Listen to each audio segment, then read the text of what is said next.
Exercise होगी उसको हम लोग कंप्लीट करते हैं। ठीक है, चलिए तन्मय आप बताएंगे कि शब्द किसे कहते हैं। तन्मय तन्मय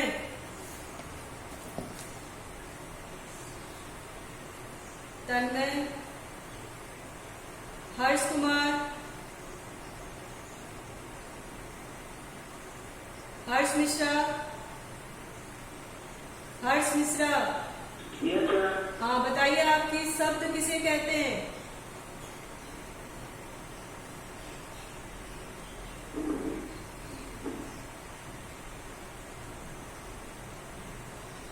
हर्ष,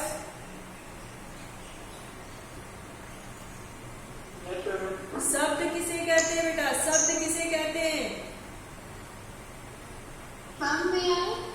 हर्ष को बताने दो। हर्ष,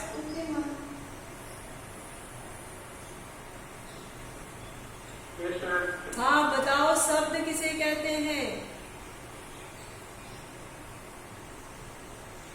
इनको शब्द नहीं पता किसे कहते हैं। हाँ अंशिता आप बताइए। अंशिता,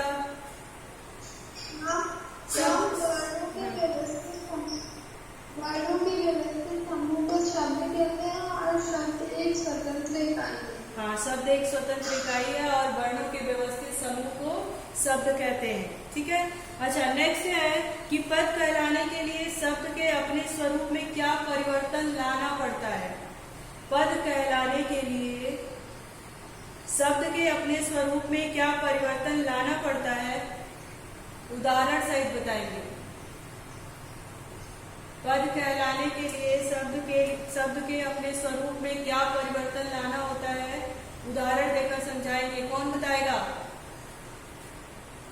ऋषभ पांडे। हाँ बताओ। नाम पद कहलाने के लिए शब्द को व्याकरणिक नियमों से बंधना पड़ता है। हाँ व्याकरणिक नियमों से बंधना पड़ता है। और शब्द जब पद बन जाता है तो वो स्वतंत्र होता है या नहीं होता है। नहीं होता है। नहीं होता है। अच्छा चलिए आप मुझे बताएंगे कि घर में एक कुत्ता रहता है। ठीक है, तो कुत्ता अंडरलाइन है, उसमें रेखांकित है, तो कुत्ता क्या है, कौन सा पद है वो।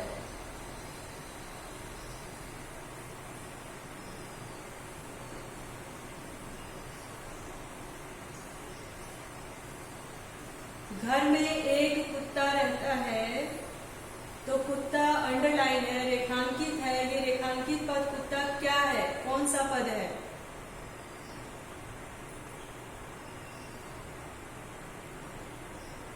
बात करने की माइक प्रॉब्लम है। अच्छा अच्छा ठीक है, तो उनको बोलो कि अपना मैसेज लिख करके देंगे। तन्मय आप अपना आंसर जो है वो लिख करके दे देंगे। ठीक है, हाँ तो बताइए कुत्ता क्या है, कौन सा पद है, संज्ञा पद है, सर्वनाम है, क्रिया है, विशेषण है, क्या है। ऋषभ पांडे। ऋषभ, कुत्ता क्या है। जैसे एक आपका उदाहरण है कि घर में एक कुत्ता रहता है, कुत्ता के नीचे अंडरलाइन किया हुआ है, तो पूछेगा आपसे प्रश्न कि रेखांकित पदों के नाम बताइए, तो कुत्ता कौन सा पद है।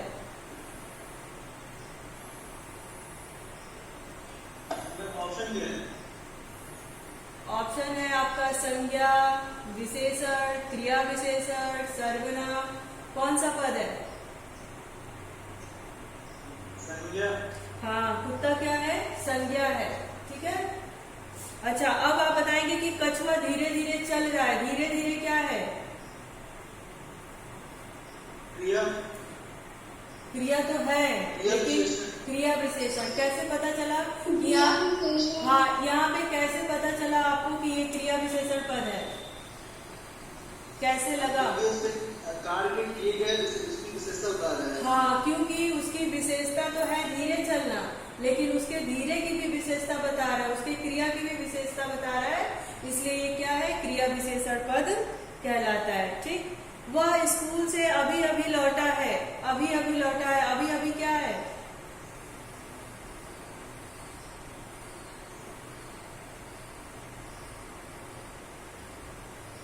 कौन बताएगा? अभी अभी क्या है? ऑप्शन दीजिए। ऑप्शन में है क्रिया विशेषण, पद, सर्वनाम पद, संज्ञा पद। कौन सा पद है ये? सर्वनाम पद। सर्वनाम कैसे होगा? बोल रहा है कि वह स्कूल से अभी अभी लौटा है। एक ही पद जब 2 बार आता है तो क्या होता है? उसके अभी लौटने। हाँ, ठीक है। अब बताएंगे कि भारत प्राचीन देश है। प्राचीन क्या होगा आपका? कौन सा पद होगा? भारत आपका कौन सा पद होगा? भारत प्राचीन देश है तो भारत आपका कौन सा पद होगा? सर्वनाम। क्यों? आपने संज्ञा की परिभाषा नहीं पढ़ी है? किसी भी नाम, व्यक्ति, स्थान, वस्तु आदि के नाम को क्या कहते हैं? संज्ञा कहते हैं। तो यहाँ पे हमने नाम लिया कि भारत प्राचीन देश है, तो भारत क्या होगा? संज्ञा। संज्ञा होगा, क्योंकि ये किसी स्थान का नाम है। ठीक है। वह क्या खाता है? वह क्या खाता है? वह क्या है? सर्वनाम। सर्वनाम है। क्यों? क्यों? क्योंकि वह संज्ञा के स्थान पे वह का प्रयोग हुआ है। ठीक है। परिश्रम के बिना सफलता नहीं मिलती। परिश्रम के बिना सफलता नहीं मिलती। परिश्रम क्या है? मेहनत। हाँ, लेकिन ये कौन सा पद होगा? विशेषण होगा, क्रिया विशेषण होगा, संज्ञा होगा, सर्वनाम होगा? कौन सा पद होगा?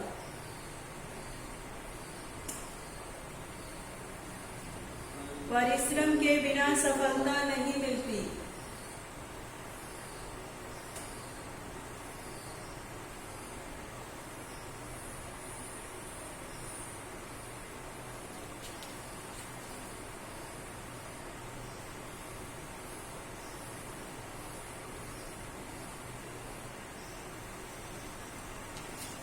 विशेषण पद होगा। ठीक है। आलस शब्द, परिश्रम, मेहनत, ये सारी क्या होगी? विशेषण के पद होंगे। आई बात समझ में? चलिए, अब आप बताएंगे कि शब्द किसे कहते हैं। ऑप्शन है वर्ण विच्छेद को, वर्ण विच्छेद को, निरर्थक वर्ण समूह को, सार्थक वर्ण समूह को, या शब्द समूह को। शब्द किसे कहते हैं? शब्द किसे कहते हैं? सार्थक वर्ण समूह को शब्द कहते हैं। ठीक है। पद किसे कहते हैं? ऑप्शन है आपका, प्रश्न है कि पद किसे कहते हैं। ऑप्शन है शब्दों के प्रयुक्त वर्ण को, वाक्यों में प्रयुक्त शब्द को, वाक्यों में प्रयुक्त वर्ण को, या सार्थक शब्द को। पद किसे कहते हैं?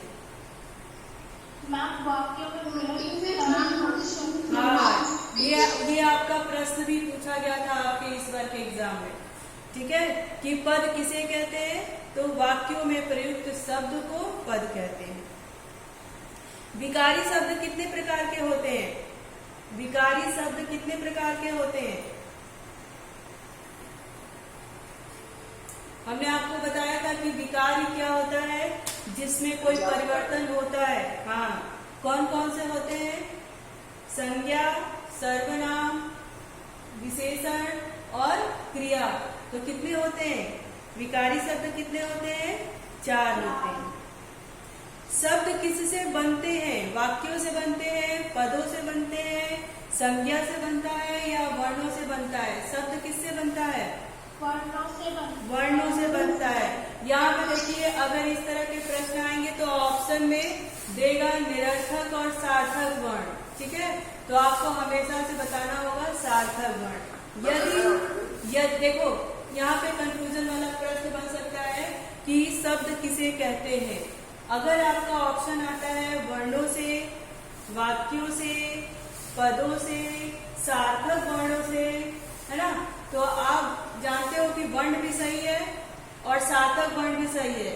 लेकिन सबसे सटीक अगर दोनों ऑप्शन आए, पहले तो दोनों आएगा नहीं, लेकिन इन केस अगर दोनों आ जाता है तो आपका सबसे सबसे सटीक आंसर होगा सार्थक वर्ण समूहों से। ठीक है, अगर वर्ण और सार्थक वर्ण दोनों का ऑप्शन आया तो आप ऑप्शन में सार्थक वर्ण समूह ही लिखेंगे। क्लियर है यहाँ पे? हाँ, अगर आया कि शब्द किसे कहते हैं तो वर्ण और सार्थक वर्ण दोनों आया तो आप सार्थक वर्ण पे टिक करेंगे, क्योंकि वो ऑप्शन में कभी कभी सारे ऑप्शन लगभग सही आते हैं। ठीक है, लेकिन उसमें हमको देखना पड़ता है कि सबसे सटीक कौन सा है, सबसे उत्तम कौन सा है, तो उस पर टिक करना होता है। तो अगर वर्ण और सार्थक वर्ण दोनों आएंगे तो आपको सार्थक वर्ण पे टिक करना होगा। ठीक है, अच्छा, वाक्यों में प्रयुक्त शब्द क्या कहलाते हैं? पदबंध कहलाते हैं, संज्ञा, सर्वनाम या पद क्या कहलाता है? वाक्यों में प्रयुक्त शब्द क्या कहलाता है? पद कहलाता है। ठीक, अब आपका ये जो चैप्टर है ये लगभग हो गया है और आपके ये जो एक्सरसाइज है उनको देख करके थोड़ा और समझने की कोशिश करेंगे तो पद आपका क्लियर है। बस आपको पद में इतना ही जानना है कि शब्द किसे कहते हैं, शब्द बनते किससे हैं, शब्द जब वाक्य में प्रयुक्त होता है तो पद कहलाता है, शब्द स्वतंत्र होता है, शब्द और पद क्या होता है? स्वतंत्र नहीं होता है, व्याकरणिक नियमों से बंधा होता है। ठीक है, आपको ये ध्यान देना होगा। दूसरे शब्द है ये विकारी और अविकारी शब्द देखना होगा। विकारी होता है जिसमें परिवर्तन संज्ञा और सर्वनाम विशेषण में किया जा सके, अविकारी वो होता है जिसमें कोई परिवर्तन नहीं किया है, जो उनके समुच्चय बोधक और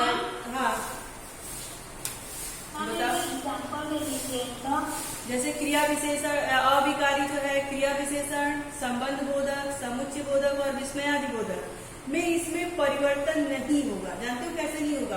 अब जैसे मान लीजिए आपके पास मैं कहूँ कि मोहन जा रहा है तो ये इसमें तो परिवर्तन हो जाएगा। कैसे परिवर्तन होगा? अगर मोहन की जगह पे राधा हो गई तो जा रहा है तो यहाँ पे परिवर्तन क्या आ जाएगा? जा रही है। अगर मैं कहूँ कि मोहन ऊपर जा रहा है तो जो ऊपर है अगर वो स्त्रीलिंग में आ जाए तो ऊपर का ऊपर ही नहीं होगा, ऊपर ही होगा। राधा भी ऊपर जा रही है ना, तो उसमें उसके विशेषण और क्रिया उसमें परिवर्तन नहीं होगा। राधा धीरे धीरे लिखती है तो धीरे धीरे जो विशेषता है, अगर मोहन भी लिखेगा तो धीरे ही धीरे लिखेगा, मोहन में धीरे धीरे धीरा धीरा में नहीं बदलेगा, है ना। तो जो धीरे धीरे है क्रिया विशेषण, हाँ, तो उन सब में परिवर्तन नहीं आएगा अविकारी में, लेकिन विकारी शब्द में परिवर्तन आएगा। तो कुछ जो और विकारी में आपको देखना है कि क्रिया विशेषण में कोई परिवर्तन नहीं हो रहा है। अगर धीरे धीरे लड़के के लिए लिख रहे हैं तो धीरे धीरे हम लड़की के लिए भी लिखेंगे। संबंध बोधक में हे मोहन, हे राधा, अरे राधा, हो राधा, है ना। संबंध बोधक में भी अगर हम उसको करें विस्मयादि बोधक में, अगर हम लड़के के लिए आश्चर्य में कहते हैं अरे, तो हम लड़की के लिए भी यही कहेंगे, है ना। तो इसमें कोई परिवर्तन नहीं होगा। हे, हो, अरे, खुशी में, दुख में, अगर किसी लड़के के साथ दुख जता रहे हैं तो उसमें कोई परिवर्तन नहीं होगा। लड़की के साथ करें तो ये मेल स्त्रीलिंग और पुल्लिंग में इसका कोई परिवर्तन नहीं होता। ये यथा स्थिति बना रहता है। अगर वो स्त्रीलिंग में भी प्रयोग हो रहा है तो भी और पुल्लिंग में प्रयोग हो रहा है तो भी। यानी आपका क्रिया विशेषण का जो शब्द है, क्रिया विशेषण में जो वहाँ पे क्रिया की विशेषता बताते हैं, ठीक है, उसमें कोई परिवर्तन नहीं आएगा। संबंध बोधक उसमें जो लगता है आपका चिन्ह, उसमें भी कोई परिवर्तन नहीं आएगा। समुच्चय बोधक यानी जो जोड़ने का काम करता है, कंजक्शन की जो बात करते हो, उसमें भी परिवर्तन नहीं आएगा। और विस्मयादि बोधक में भी कोई परिवर्तन नहीं आएगा। जो हम स्त्रीलिंग के लिए प्रयोग करेंगे वही हम पुल्लिंग के लिए प्रयोग करेंगे। पर विकारी में संज्ञा के स्थान पर परिवर्तन हो जाएगा, ठीक है, उसका सर्वनाम परिवर्तन हो जाएगा, विशेषण में परिवर्तन हो जाएगा, उसके क्रिया में परिवर्तन हो जाएगा, ठीक है। ये आपका हो गया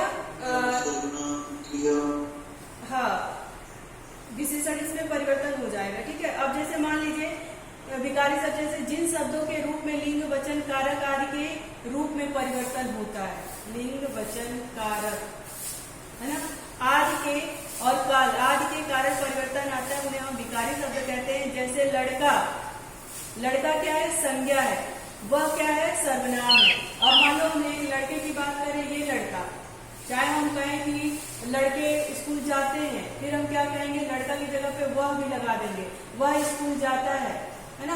इस तरह का जब परिवर्तन आता है तो वहां पे विकारी होता है। ठीक, अब आगे हम बढ़ेंगे। ये आपका एक्सरसाइज कंप्लीट हो गया। अब हम, हाँ बोलो। मैम ये वर्ण तो मैम